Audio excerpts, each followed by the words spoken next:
Car comes through the crowd, hits, a couple of students. Yeah. After that, there are a couple injured students. About a minute later, the guy comes out of the car with a knife, starts swinging it at students. Was he saying anything? Was he yelling anything? He didn't say anything.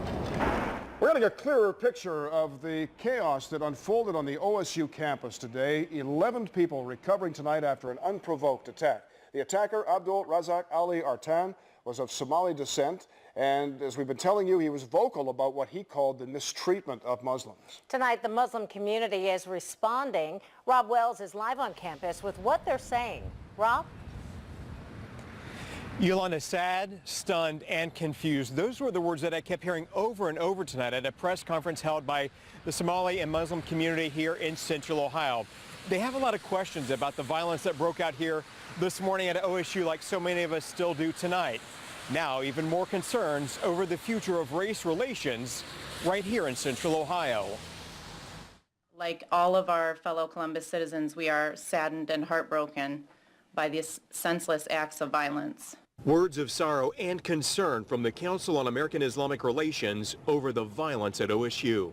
Our thoughts and prayers are with the families of the victims and all the staff and students at Ohio State. Leaders from the Central Ohio Muslim community say they worry that the actions of 18-year-old Abdul Razak Ali Artan will now make them a target of retribution-style violence. We get a lot of hate mail here. We get a lot of nasty comments on articles and on our Facebook page, and we can deal with that. But of course, as a parent, I worry about my kids every day. We do know of his Somali heritage, and that will be enough for some people to falsely link this tragic incident to the faith of Islam and to the Somali and Muslim communities.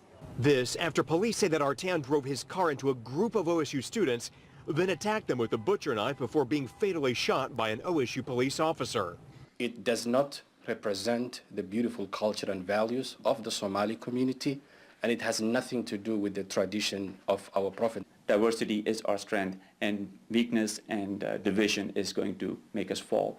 That's the message we want to send out on behalf of our community. Now, a promise to help stop potential plots of violence in their communities and others, as so many try to make sense of what happened. We have to keep praying. We have to keep an eye out for anything.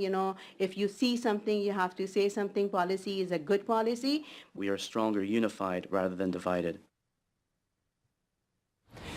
Those on hand tonight quick to praise the efforts of all the first responders and all the medical personnel who saved so many lives this morning and all throughout the day. And as far as Artan, the suspect in the case, when we asked about him, those on hand say they had no comment about his background, what they know about him, or the investigation.